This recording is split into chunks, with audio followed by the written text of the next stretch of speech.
What's going on, everybody? Eric Lindquist at Stochastic here on the Odd Chopper channel, coming to you with another edition of Lindy's Leans, Likes, and Locks. Hit that like button, subscribe button, notification bell goes a long way for me on this video, goes a long way for you. That way you become a prize whenever great content is going live here at our little neck of the YouTube woods.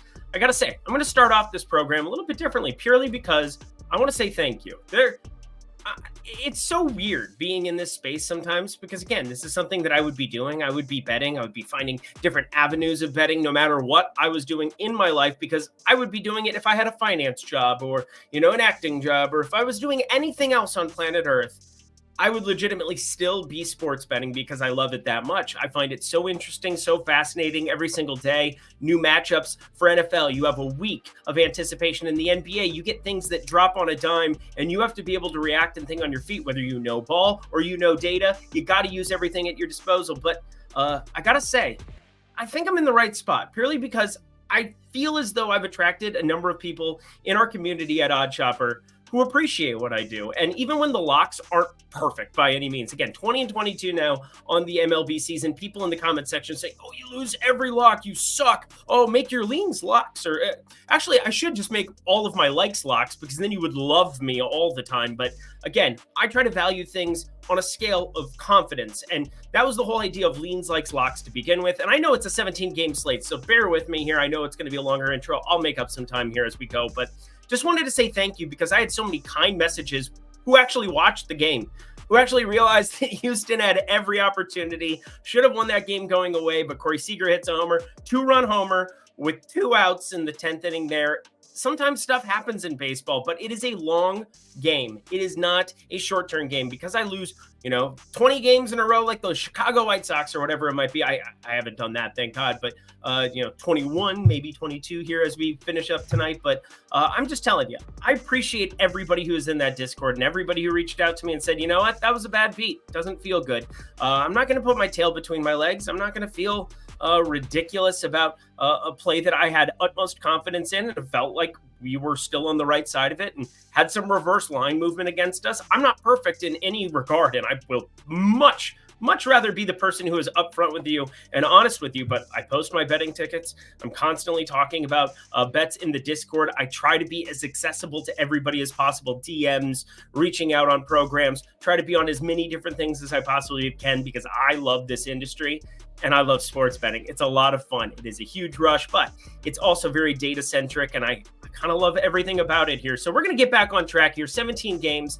Thank you, though, to the real ones who actually tail my plays. It's weird because you get more viewership when you actually suck, and that is just dumb, but whatever. It is what it is. Bet365, they're fantastic. Bet 5, get 150 in bet credits. I do not work for the books, but Pennsylvania launch, you get an opportunity. Again, support this program. Bet $5, get 150 in bonus bets, and get 50 spins on the old virtual slot machines there. I'm excited about the rest of this week here. I'm going to be recording here from the home base, but then I'll be in New York City Friday. Hopefully the hurricane can just get the hell up out of there. I know it's going to be affecting some Wyndham golf down there in North Carolina. Come on and raise up your third. You have North Carolina, Bet 365. That's great too. But Pennsylvania launch, Bet 5, get 150 down at the link below. Only if you're 21 and over. If you have a gambling problem, please call 1-800-GAMBLER. We'll get back to that later. But Odd Chopper is a fully operational Death Star. Excited to have everything. The premium Discord is rocking there. Longer intro than most, but we have 17 games.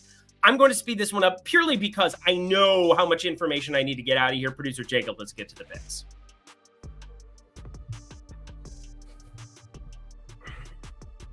We got Brandon Pfaadt and Ben Lively kicking things off here. Doubleheader for Arizona, Cleveland, and doubleheader for LA, New York. All weather centric. Now, there's weather again in the New York spot. Looks pretty clean here in Cleveland. Well, clean is, there's a hurricane going up and down the West Coast or the East Coast. It is what it is. But Brandon Pfaadt, Ben Lively, I think there's one advantage that we can take with a grain of salt here in this one, and it is reacting to what happens in game one. I talk about this nonstop. I think I've talked about this for years, but it is especially prevalent in this doubleheader. Brandon Pfaadt, you're looking like the minus 130s that is going to be having minus 140s. I'm not probably going to pull the trigger on this one, but I do think it's the right side of it early, and here's why. Ben Lively, not nearly as good. In Arizona, we've seen them against some of these softer righties. I like the Corbin Carroll iteration of these lineups. I like the Ketel Marte against anybody version of the lineups, although he's just been annihilating lefties. But for game one, I'm going to be leaning Arizona, but I cannot emphasize this enough. Cleveland, one of the best bullpens, if not the best bullpen in all of baseball. You have to react to the usage. As soon as you see a competitive game head into the 8th inning or the 9th inning here, and you think that Cleveland is going to run away with this one, or the inverse, we can use that news to inform the game 2 line. We can use that news to inform how we should be betting it. And I promise you, I will be in that premium Discord Wednesday reacting to this, because early morning baseball, that's how things happen here on Wednesdays. So let's head over to game 2, where we have Rodriguez and Carrasco. This is the anticipated Eduardo Rodriguez. Talked about him a lot yesterday on the program. I think everything continues here. No rehab starts, nothing that I can really tell you other than, hey, he was good once upon a time, and we saw 4.5 as the K prop that was just randomly thrown up there.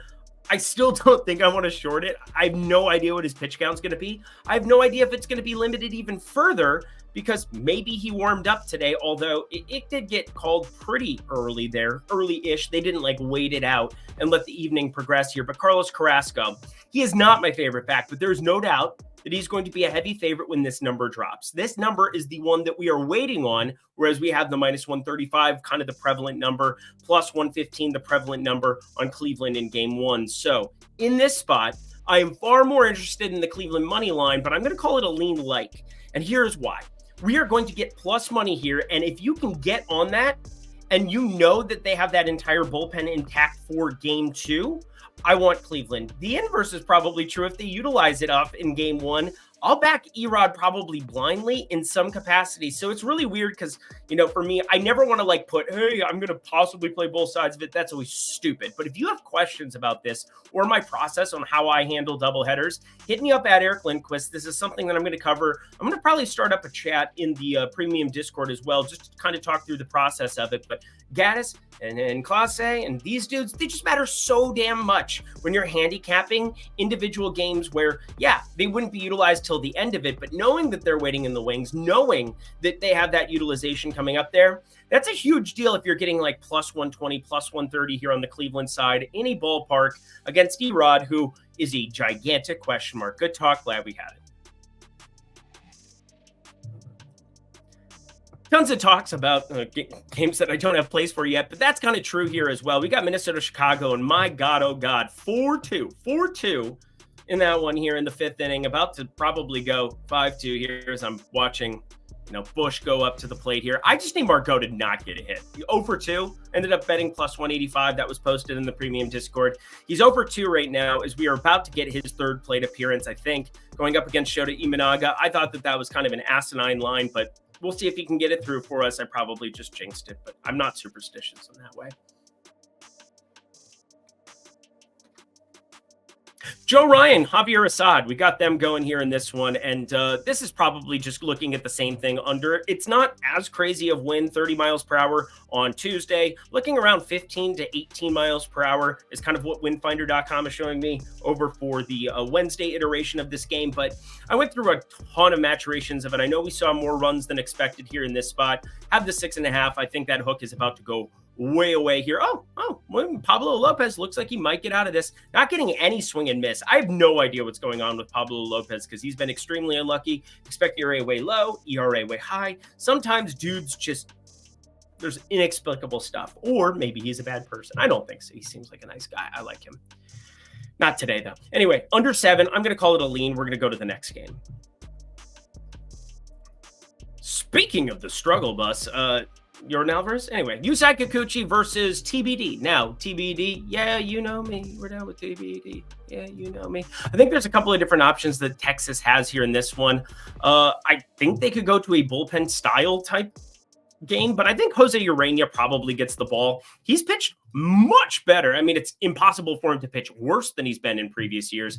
16.4% K rate, 41.5% hard. Overall, Jose Urena isn't going to impress anybody, but Jose Urena has been efficient. And Houston, the back half of this lineup, cannot be understated how godforsaken horrendous it's been. But Jordan Alvarez entering Tuesday. Again, this game is underway midway through. As we're talking right now, still has not gone yard here, so that's good to know. But we're going to be paying close attention to this one. They're up 2-0 today. Riddle me that, Batman. And Molly ended up getting up to 76 pitches for what it's worth for those who were keeping track at home.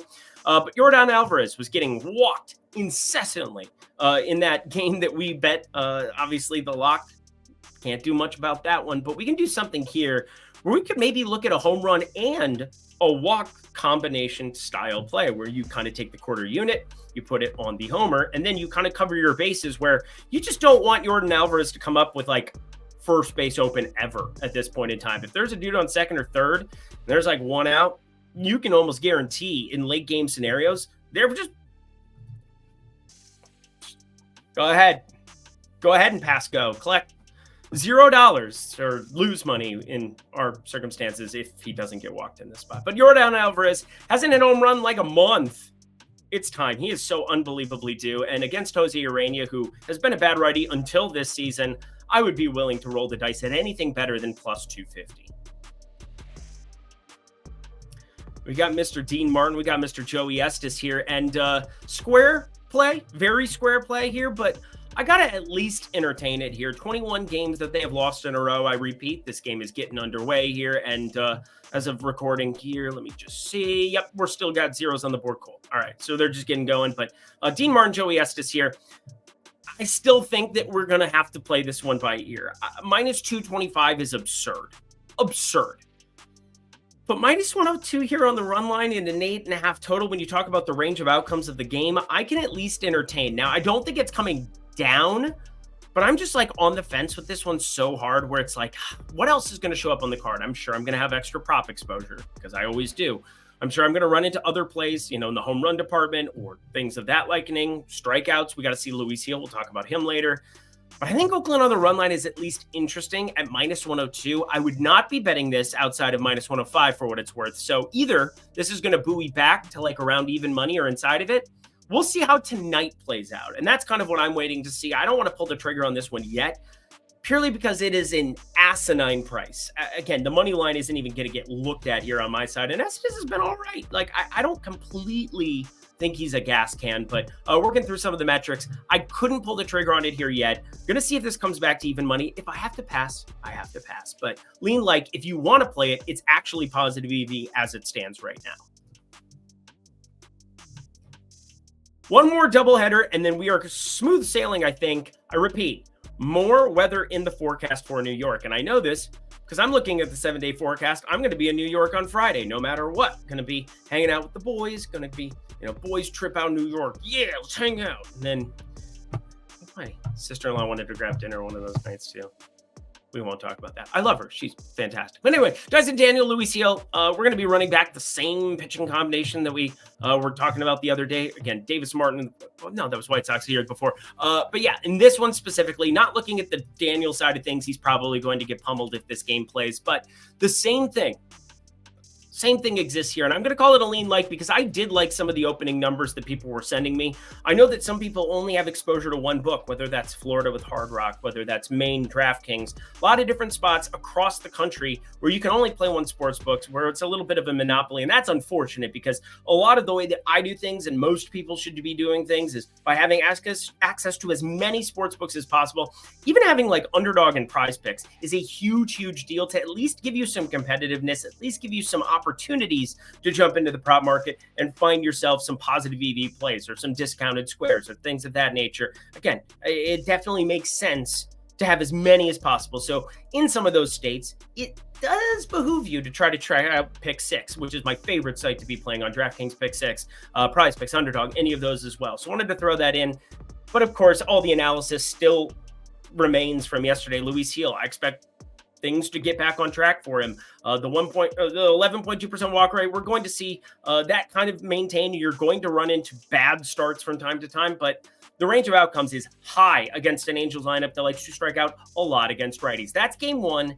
Game two, this one's a little bit interesting to me. Now, well, the last one was too, but we've got this Fulmer character going up against this Warren character. It's like two creative players from MLB The Show showing up here. And gotta say, like, to say that I knew who this Warren guy was, I did not know who he was. But went on a pretty deep dive for Will Warren. Has one start here this season. He is the Yankees' number 7 prospect in MLB pipeline.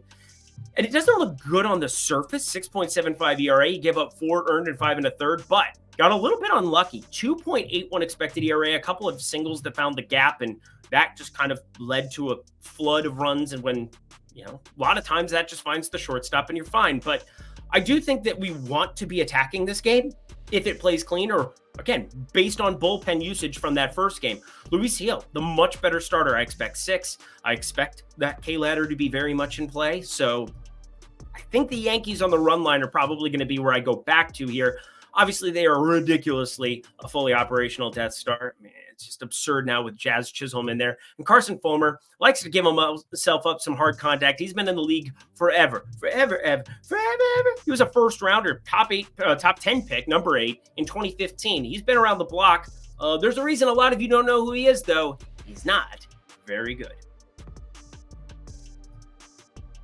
Now we're smoother sailing. Andrew Abbott and a Palazzo character again. Vicente Palazzo.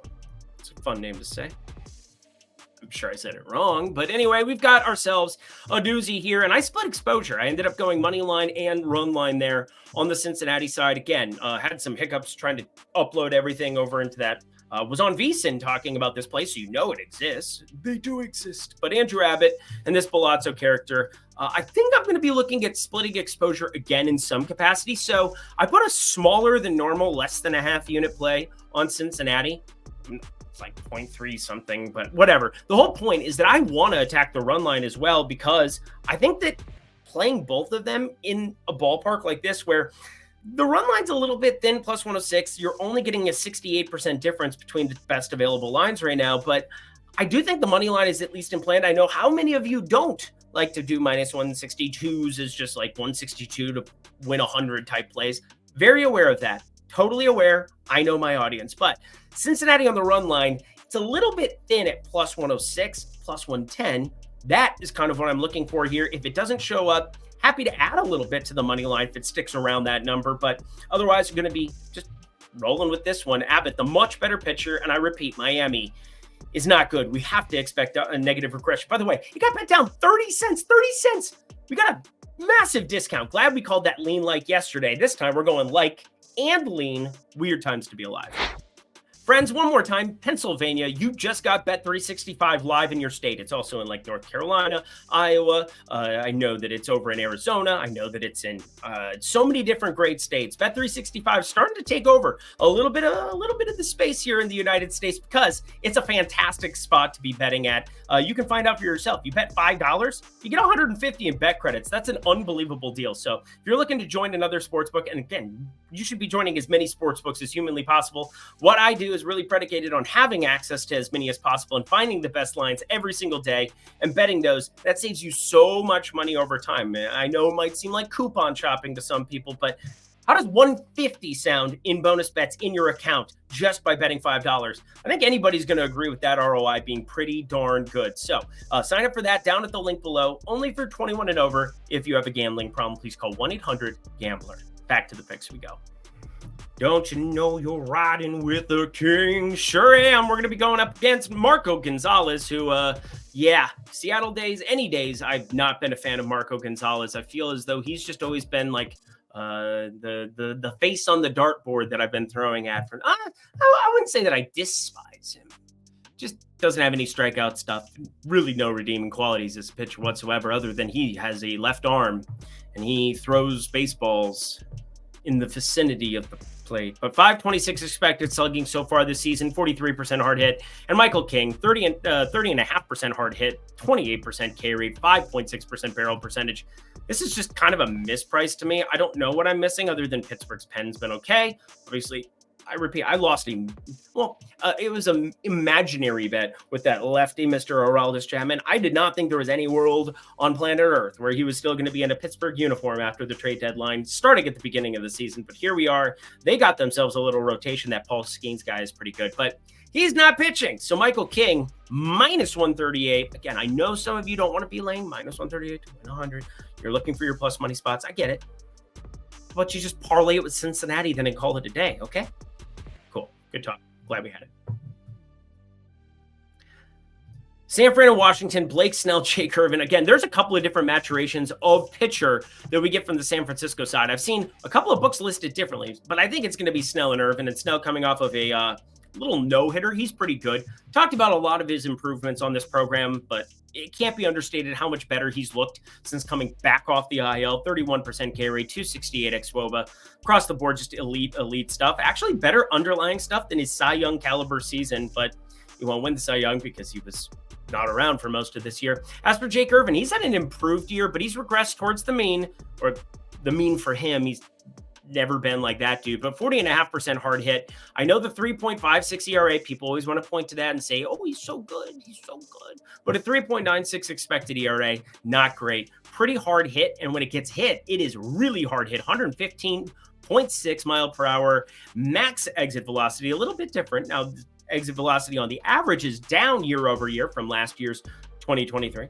But yeah, last year was 2023. Up until this year, pretty good stuff overall from him. So solid improvement. I think the over, though, still is kind of where I would be going towards. Decent enough hitting weather. Is it going to be as good as what we saw today with under that got nuked immediately? No, it is not. But overall, friends, feel pretty darn good. We want to get ourselves a little piece of that Kit Kat bar. Over 7.5 is a lean, but I might end up firing this one, but I don't know. But I'm not sure. But maybe, but no. Again, this is more of a play against Jake Irvin in some capacity. I know a lot of people love him, though. I just don't want to talk about it now. Maybe look at the -1.5. Maybe San Francisco team total. We've got some options at our best. Main reason I haven't bet that over a 7.5 is this grades out better for me. Baltimore at Toronto. Hey, Jackson Holiday, celebrate. If you're a Baltimore Orioles fan, all 12 of you. Actually, there's a lot more than 12. They've actually got a pretty good fan base. Trevor Rogers, he's not pitching in Baltimore. I repeat, not pitching in Baltimore. That's a big deal because, well, Baltimore has a huge cavern to left field, and Toronto, the Rogers Center, does not. And there's going to be at least 7 righties that are going to make up that lineup. I mean, today they needed to roll out like Addison Barger and Dalton Varsho and Spencer Horwitz and Joey Loperfido. By the way, Grayson Rodriguez, that under 17.5 outs, gets voided because he didn't end up pitching. Got scratched 2 minutes before that game started. Albert Suarez had to warm up and just go. And he pitched pretty well at the beginning of that one. Fell apart a little towards the end. Well, actually, just in general, that was a tough spot to be coming into. But I think the over of 9 looks decent here. Trevor Rogers and then this Francis character, he's just not very good at this point in time. So I think both pitchers are going to run into a little bit of a buzzsaw. I think that this is going to be the battle of who could care less. Actually, Baltimore cares a lot more because they're actually good. They didn't trade away all their pieces at the deadline, but a 350 xWOBA, 449 expected slugging for Trevor Rogers in a ballpark that is not suited for his needs. Oh boy. And then Bowden Francis, shout out him for just giving up 11% barrel percentages and 359 xWOBAs. Yeah, give me the over of 9. Easy play for me. We go on our merry way. Milwaukee, Atlanta, and I stared at this game for a long time. I'm sure producer Jacob was like, dude, figure out if you want to play here. Just figure it out. I think my wife needed me to help her with something for like 2 seconds too, but that's beside the point. We're looking at Freddie Peralta and Chris Sale in this one. 2 pitchers that on the surface look calm and ready to drop bombs or not give up bombs because they keep on forgetting, though. Freddie Peralta keeps on forgetting that he's an elite pitcher. Dude, some of these random Freddie Peralta games just drive me absolutely up a freaking wall. But Freddie Peralta is still good enough to justify me just staying the heck up away from this one. Bryce Elder, the elder one, gets completely schmacked. And that's kind of the main thing that's keeping me away from this one. It was like 9-0, and I was like, I can't just stab at an over of 7.5 here with these 2 pitchers on the mound. I was hoping that at least one side would have to utilize their good bullpen arms. Alas, that did not happen, and as such, I don't think I can bet this at all. Perfectly efficient. Pretty darn efficient. Chris Sale, he's pitched really well. I can't bet this against Chris Sale. Over 7.5 is grading out as the best in the data. But the data, I'm going to override it a little bit here. I'm going to call it a lean. I'm not going to bet it. We're going to go to the next game. My God, 5 games to go. Hit the like button, subscribe button, notification bell as we talk Taj Bradley, Eric Fetty, and Taj Bradley and the Tampa Bay Rays. Taj Bradley, feast or famine kind of guy. You're going to see tons of strikeouts from him from time to time. You're also going to see tons of hard contact from him time to time. As for Eric Fetty, I've been waiting for a spot like this because I do think Eric Fetty is one of those sneaky guys against certain teams where I think he's going to see a lot more swing and miss than what you think. 3.34 ERA is good. 3.85 expected ERA is even better. Now, we saw him pitch really well with the White Sox, and his pitching run values, fastball, breaking run values, everything looks good. Not from a velocity standpoint, 93 basically what he tops out at, but we see whip percentages of like 28.2% with his sweeper against righties. We see only a 13.9% whip percentage against the changeup to lefties, but the changeups he's been throwing less in the last couple of starts and been going to more of a sinker cutter approach against some of these lefties. And the whiff percentages are a little bit up, 20.1% and 23.7% on those pitches respectively. I think it's a K-ladder time for us. Now, the Luis Heel one, we're going to have to pay attention to the weather yet again in this one, but Eric Fedde up to 8. That is a big number. I expect this to be opening 5.5 at the very tippy top, maybe juice towards the under of it. Very curious to see where books end up laying this number at, considering we've seen massive strikeout totals going up against Houston lately. But Eric Fedde up to 8Ks. I think it's a very sneaky value. I'm going to like the over on 4.5, 5.5. We're going to be riding up that train, hopefully. Boston at Kansas City for me, and this is a thin one, very, very thin. It's not on my card. Now, the leans likes always have like a life of their own, but I do the best I can to encapsulate what I'm getting at. And what I'm getting at is lefties have been a little bit more effective against Boston than righties. Righties, they've, over the last 30 days, been number one in baseball, 148 WRC+. But Cutter Crawford is good enough. I know that we picked on him successfully last time out, but I don't know if I'm necessarily looking to do that this time around. Yeah, it's going to be good hitting weather yet again in Kansas City, Kauffman. But the winds flipped around. It was blowing in a little bit here on Tuesday. Looks like it's going to be blowing in a little bit on Wednesday. It's not as good of hitting weather, and I think Cutter Crawford can probably cut down on some of that hard contact that he's had in a couple of these starts lately. Not something that's been like crazy prevalent for him throughout this entire season. I think we're going to be backing something here on the Kansas City side. I'm just not sure what, because I think Cutter Crawford can be effective enough. And Cole Reagan's, the strikeout stuff overall, I just think he's still somehow an undervalued pitcher in baseball. People don't give him the respect. I don't think he's like running away with a Cy Young here in the AL by any means, but Cole Reagan's still really damn good.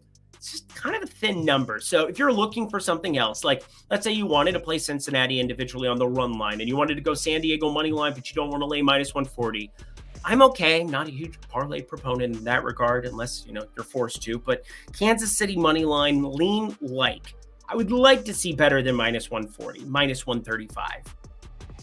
It's got to be better than minus, I will tell you the exact number because I just estimated it when I can just click on a button, say minus 137. There you go. Good talk. Good talk. Ryan Feltner, Paul Blackburn. Oh boy, I'm going to speed this one up because I just want to get this done with. New York Mets, minus 1.5 here. I'm probably going to end up with this on the card. Same thing. Just talked about it with Kyle Freeland, and well, nothing changed really from that regard. Colorado did just have Jake Cave hit a 2-run homer and 4-2 there, and the Mets now not looking as good. So tilting. But anyway, Mets, we're going to call it a lean here for now because I need more information from that one for sure. To the weirdest play on the card. It was the same way that I felt about that Minnesota and Chicago spot. I mean, ended up it's like 6-2 there. God, so tilting. Whatever. Let's do the inverse, shall we? We've got a 6.5 total in Seattle because Detroit has Tariq Skubal and George Kirby is on the other side for Seattle. And George Kirby, I know I'm not the biggest fan as opposed to everybody else. Everybody else wants to go Radio Goo, Radio Gaga, shout out Queen, for that one. They just do over George Kirby, and I've just never been that dude for him. He's pinpoint accurate. He does hug the zones a lot, and the strikeout stuff has been all right, 24%. But the 2.8% walk rate, there's no doubt, there's nothing I can say. He's very good at avoiding extra base runners. That's why you see a whip where it is. But Tariq Skubal, 265 xWOBA, 33.7% hard hit. I think we're going to see some limited innings on him coming up here. Detroit has nothing to play for, and as such, I don't love the Detroit pen. Not my favorite here. Seattle has everything to play for. They bought in on Justin Turner. They bought in on a Randy Arozarena. They've improved their lineup drastically with those two pieces. I think you got to be looking at a total of an over here at 6. Yeah, 6.5 even. I'm going to be putting on the card here for you. I assume the 6.5 is going to be minus 110 or better, and I assume the 6 is going to be minus 120 or better, and both of those grayed out as positive EV for me. And last one, Kyle Schwarber, Bryce Harper. Didn't have a ton of home run exposure here on the card early on. Again, 17 games, New York, doubleheader, lots of doubleheaders, lots of stuff to kind of comb through. So we'll break it down. What you talking about, Phillips? He's been pretty good here for Philadelphia. Not looking at the Dodgers side of things, but looks like it's going to be good hitting weather yet again in LA. We're going to get wind blowing out, 85-ish degrees, 83-ish degrees at first pitch. And Gavin Stone, girls, pick up a stone, throw it at him, or he'll throw them at them, I guess. Anyway, I know that he's given up more expected ISO to righties, 171 expected ISO to right-handed bats, only a 17.2% K rate, but only a 112 expected ISO to lefties. I think that has more to do with the sample size being a little lopsided. 900 pitches he's thrown to righties, 828 he's thrown to lefties. Also, these are not your everyday lefties in Kyle Schwarber and Bryce Harper. So I'm very curious to see where the numbers get set here. But Dodger Stadium's been top 5 on Baseball Savant with no rolling average. If you take that off of it, make sure you take it off because, again, parks like Petco, Progressive Field are just playing way different this year. But Kyle Schwarber and Bryce Harper. Kyle Schwarber, I have as better than plus 210. Bryce Harper, I have better than plus 270. I know Bryce Harper is coming off of the worst July ever. We saw signs of life in Seattle. He had one good game. We're going for one. But I think both of those plays will end up on the card tomorrow. And that does it for a labor-intensive Lindy's Leans, Likes, and Locks. Head to the comment section below. Let me know your favorite plays that exist on the board for this lovely 17-game slate that we have before you. Less than 2 minutes per game, at least.